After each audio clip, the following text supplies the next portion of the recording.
अस्सलाम वालेकुम। तो कैसे आप सब लोग, welcome to my YouTube channel और आप देख रहे हैं फैक्ट मोचीवर। जैसा कि लास्ट वाली वीडियो में मैंने आपको कोविड-19 के बारे में बताया था। अगर आप वो वीडियो देखना चाहते हैं तो उस वीडियो का जो लिंक है मैं आपको डिस्क्रिप्शन में दे दूंगा और आपको इधर ऊपर स्क्रीन पर राइट साइड पर भी शो हो जाएगा। आप इधर क्लिक करके भी वो वीडियो देख सकते हैं। आज का टॉपिक मेरा इससे थोड़ा डिफरेंट है। आज मैं सऊदी अरेबिया के बारे में बात करने जा रहा हूँ कि आखिर ये डेजर्ट सिटी अब ग्रीन लैंड में क्यों तब्दील हो रही है। आज हम इसको भी डिटेल से समझते हैं। आप इस वीडियो को लाइक कर दीजिएगा और चैनल को सब्सक्राइब कर दीजिएगा। इंट्रो रोल करते हैं।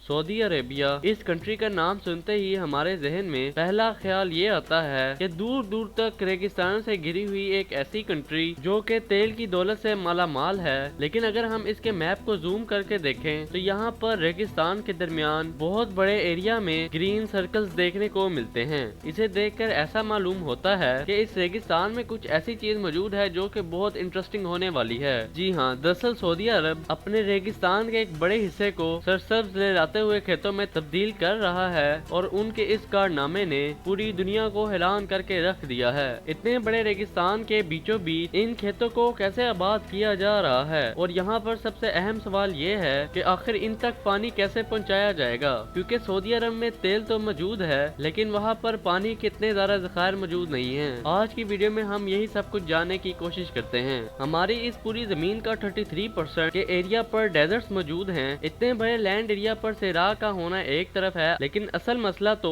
इन रेगिस्तानों का दिन ब दिन फैलना है और इसे डिजर्टिफिकेशन कहते हैं। एक्सपर्ट्स का मानना है कि 2100 सेंचुरी में जमीन का 50% से भी ज्यादा लैंड एरिया बंजर और नकारा जमीन में कन्वर्ट हो जाएगा। लेकिन सऊदी अरब ने इस मसले का एक ऐसा हल निकाला है जिसे पूरी दुनिया देखकर हैरान हो गई है। जी हाँ, सऊदी अरब के 95% के एरिया पर डेजर्ट्स मौजूद हैं, इसीलिए उसे किंगडम ऑफ डेजर्ट्स भी कहा जाता है। 1930 से पहले सऊदी अरब के साथ बाकी अरब ममालिक की हालत इतनी अच्छी नहीं थी, लेकिन उसके बाद वहाँ से तेल निकला और इसी के साथ साथ तेल की डिमांड पूरी दुनिया में तेजी से बढ़ती रही, जिससे अरबियों के पास खूब पैसा आने लगा। इसी ऑयल की वजह से ही सऊदी अरब आज दुनिया की मोस्ट रिचेस्ट कंट्री में शुमार करता है। सऊदी अपनी तमाम जरूरत की चीजें तो बाहर से इम्पोर्ट कर लेता है, लेकिन जिस चीज की कमी हमेशा सऊदी अरब को रही है वो है पानी। जी हाँ, सऊदी अरब में तेल तो वाफिर मिकदार में मौजूद है, लेकिन वहाँ पर पीने के लिए साफ पानी मौजूद नहीं। सऊदी अरब पीने का साफ पानी फ्रांस, इटली, कुवैत और यूनाइटेड किंगडम से इंपोर्ट करता है। इसकी सबसे बड़ी वजह और कुछ नहीं, सिर्फ डिजर्टिफिकेशन है। इसी के साथ साथ सऊदी अरब उन ममालिक में शामिल होता है जहाँ पर सबसे कम बारिश होती है। सऊदी अरब में सालाना सिर्फ 4 इंच ही बारिश पड़ती है, और वो भी यहाँ के वेस्टर्न माउंटेन्स में, जहाँ से पानी सीधा बहता हुआ रेड सी में जाकर जाया हो जाता है। तेल की दौलत से माला माल होने की वजह से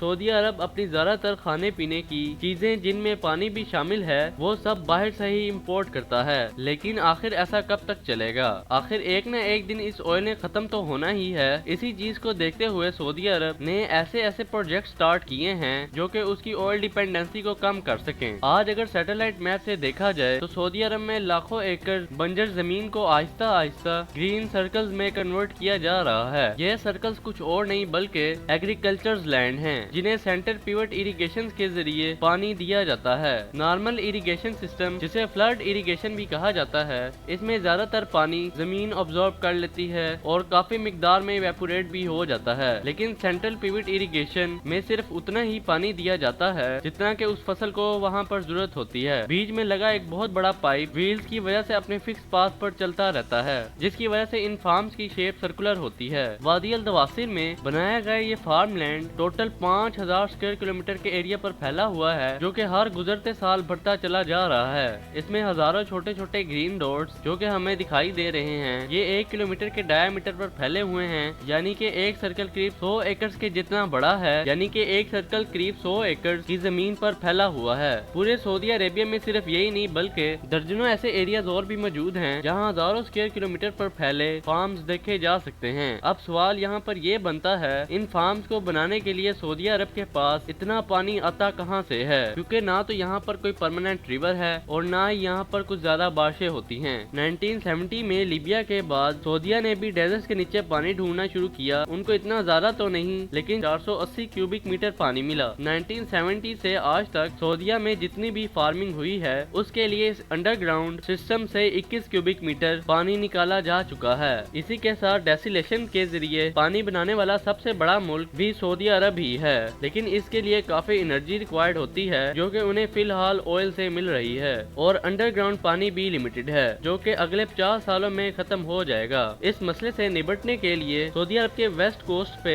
एक नया एक्सपेरिमेंट चल रहा है, जहां मौजूद पहाड़ों में सालाना बारिश तो पड़ती है लेकिन ये पानी बहकर रेड सी में जाया हो जाता है। यहाँ पर अलबायदा प्रोजेक्ट के नाम से एक ऐसा सिस्टम बनाया गया है जो कि पहाड़ों को ब्राउन से ग्रीन में तब्दील कर रहा है, और वो भी फ्लैश फ्लड्स के जरिए। ये फ्लैश फ्लड सऊदी अरब में 2 से 3 सालों बाद एक दफा आता है। अलबायदा की टीम ने चंद एक्सपर्ट्स के साथ मिलकर इस पानी को पहाड़ों में रोकने का आइडिया तजवीज किया। इस पानी को पहाड़ों पर ही टेरेसेस और डैम बनाकर रोका गया और यहाँ पहाड़ों पे ही वेजिटेशन स्टार्ट की गई। पहले जब पानी स्पीड से गिरकर समंदर में चला जाता था, टेरेसेस बनाने की वजह से उसकी स्पीड अब स्लो हो जाती है, क्योंकि वहाँ पर मौजूद वेजिटेशन उस पानी को अब्सॉर्ब कर लेते हैं, जिससे हजारों क्यूबिक मीटर पानी जाया होने की बजाय पहाड़ों को दिन ब दिन ग्रीन कर रहा है। इसी के साथ ज्यादा बारिश बरसाने के लिए सऊदी अरब ज्यादा से ज्यादा सोलर्स भी लगा रहा है। अब आप ये सोच रहे होंगे कि सोलर्स तो सूरज की रोशनी से इलेक्ट्रिसिटी बनाते हैं, इनका बारिश के साथ क्या लेना देना। एक्सपर्ट्स का मानना है कि डेजर्ट में सोलर पैनल लगाने से इलेक्ट्रिसिटी तो बनती ही है, साथ ही सूरज की शुआएं सोलर पैनल से रिफ्लेक्ट होकर एटमॉस्फेयर को गर्म करती हैं। एटमॉस्फेयर में मौजूद वाटर वेपर्स गर्म होकर ऊपर जाते हैं और ठंडी हवा से टकराते हैं, जिससे बारिश पड़ने के चांसेस बढ़ जाते हैं। इस बारिश से जो इलाके वीरान पड़े हैं वहाँ पर कम से कम जंगली झाड़ियाँ तो पैदा हो जाएंगी, जिसकी मदद से डिजर्टिफिकेशन को रोका जा सकता है। सऊदी अरब की इस मेहनत का अंदाजा हम इस बात से लगा सकते हैं कि 1960 में जहाँ सऊदी अरब के पास सिर्फ 11,400 स्क्वायर किलोमीटर ही फर्टाइल लैंड थी, 50 सालों की मेहनत के बाद अब यहाँ 35,000 स्क्वायर किलोमीटर एरिया पर सिर्फ फार्म्स ही मौजूद हैं।